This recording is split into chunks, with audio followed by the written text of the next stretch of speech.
Кара Суудагы Мады Учкун автожол оңдолсо Кытайдан оор жүк ташыган унааларга жеңил болмок. Бул туурасында парламентте Өнүгүү прогресстин депутаты Тынчтык Шайназаров билдирип, унаа жана байланыштар министри Жамшитбек Калиловго жолдун 2 чакырымы ушул күнгө чейин бүтпөй келе жатат деди.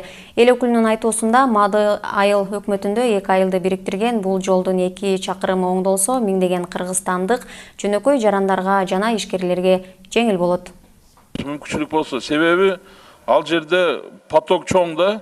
Мына Кытайдан чоң машиналар, баягы жүк ташыган машиналар бардыгы ошо Алайдын жолу менен келип, Ош аркылуу Кара Сууга кетет да.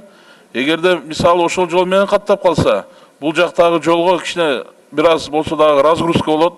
Анан кыйналбай Кара Суу базарына жүргөнгө шарт болот. Бул ошо министрликтин балансындагы жол. Мен аны сыртынан эмес, ичерисинен билем. Чындыгында ал жол аябай мындай керектүү жол. Мен сөзсүз сиздин оюңузду эске алып, эмдиги жылкыга бүткөргөнгө аракет кылам.